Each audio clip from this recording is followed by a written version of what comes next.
Hey guys, it's me Poppy Rain here, and today we're going to be reading Princess and the Kiss by Jeannie Bishop.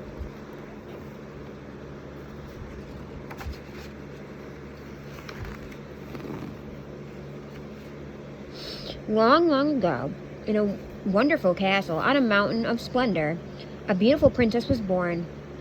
Her parents were the king and queen of the mountain and all the green valley below.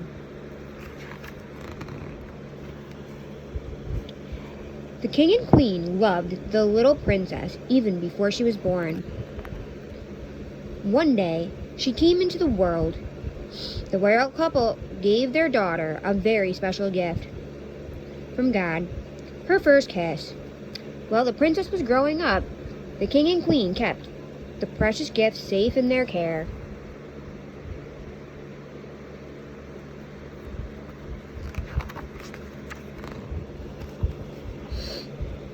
When the princess was finally grown, the king and queen called to their side.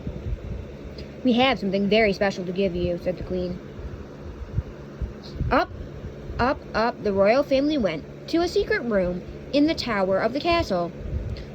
On an elegant table in the center of the room was the same gift given to the princess long ago, the kiss.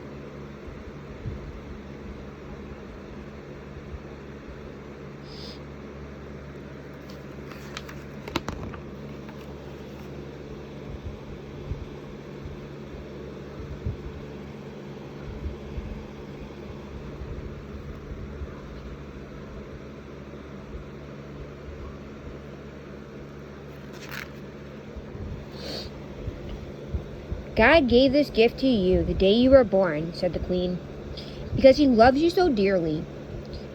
And now," continued the king, "this kiss is yours to keep, or to give away, as you see fit." The princess stared in amazement. She had never before received such a wonderful present.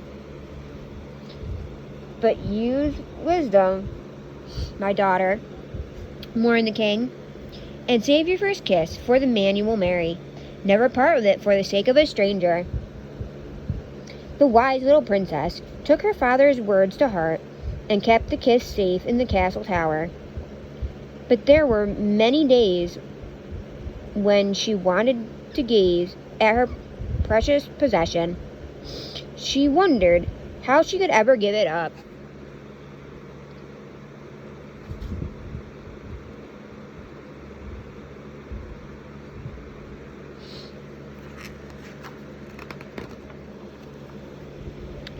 Finally, there came a day when suitors began to appear, asking for the princess's hand in marriage. The first man who came to court her was Prince Peacock. "See the great muscle I have, princess," he said. "I will always be able to save you from danger. I can run faster and jump higher than any other prince in the world. I am mighty. Marry me, for I am a man among men." The princess watched Prince Peacock lift heavy boulders and run the length of the castle wall. His strength was impressive, but the wise princess saw that his heart was full of himself. She knew there would be no room for her kiss there, so the princess sent Prince Peacock away.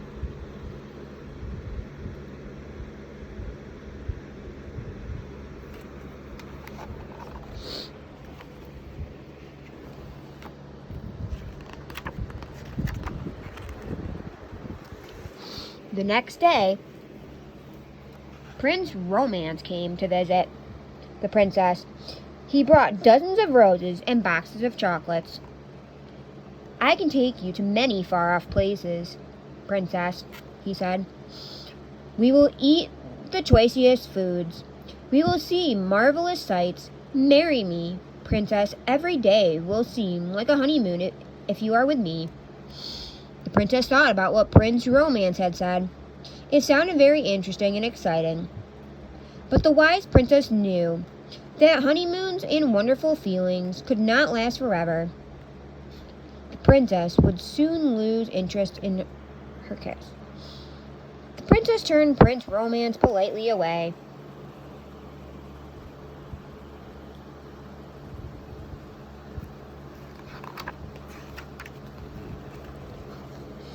On the following morning, Prince Treasure Chest came to call. He brought gifts of gold, jewels, and costly silken robes. "See the presents I have brought you, Princess," said Prince Treasure Chest. "You will never lack for fine clothes. Marry me, Princess, for I can give you the best of everything." Indeed, when the princess saw the beautiful things the prince had brought for her, she did not doubt that he would buy her anything her heart desired. But with all these riches, she thought, he does not need my kiss. My kiss will not be special to him. But the princess sent Prince Treasure Chest away too.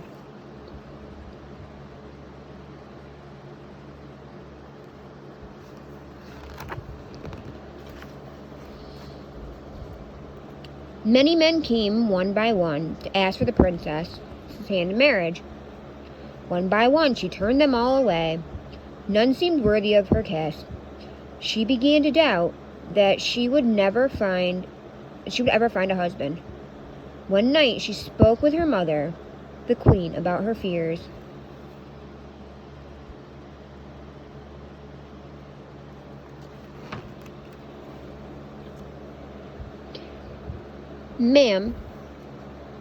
Mama,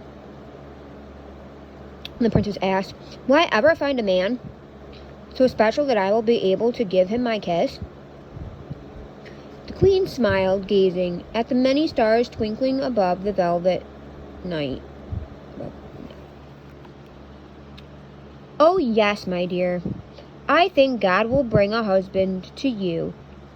But if he does not, the kiss will be yours to treasure forever." The princess took comfort in the thought, for she knew that God could be trusted and be cherished. And she cherished the kiss with all that she was.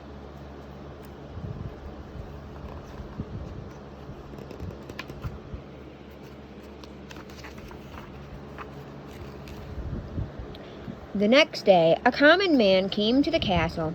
He asked to see the princess. The man was dressed in farmer's clothes and did not look like the suitor who had lately come to call. Strong and handsome, his hands were rough from working in the king's fields. His face was tanned from the sun. "Who is he?" the servant wondered.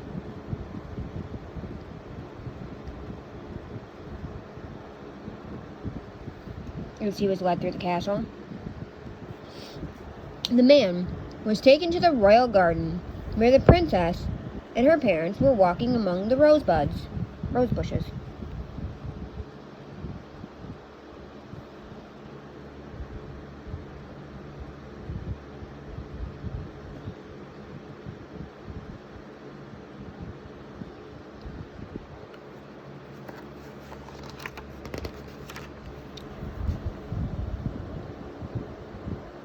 The farmer bowed humbly and addressed the king and queen.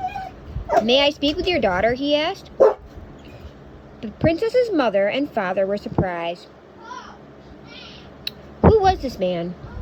He seemed common, yet kindness was in his manner. Nodding slowly, the king and queen moved aside and stood close by. The man looked into the princess's eyes.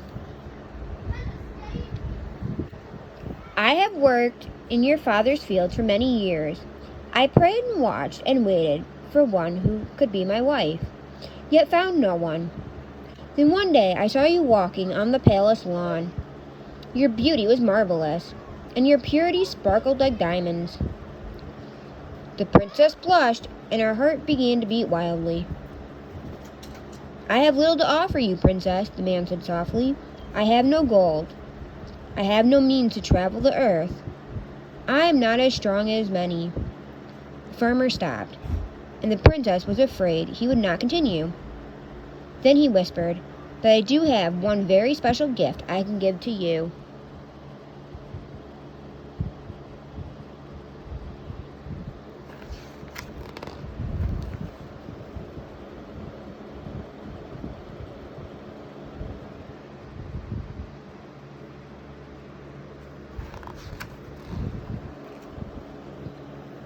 "This is my first kiss, princess," said the man. "God gave this gift to me the day I was born. My parents kept it for me until I became a man.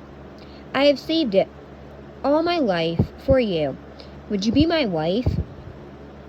The king and queen and princess rejoiced and embraced the humble farmer. Was there any doubt that he was the one the princess had been waiting for? The princess thought her heart would burst with joy. "Yes," she cried. "Oh, yes, with all my heart."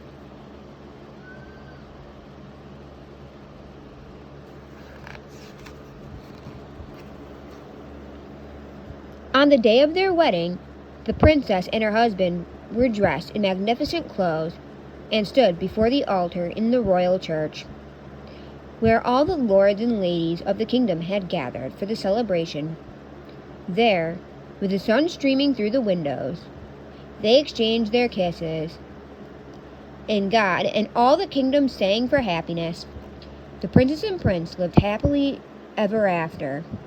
Soon, God gave them a child of their very own, and on the day of the precious baby's birth, the wise prince and princess received for their child a very special gift from God.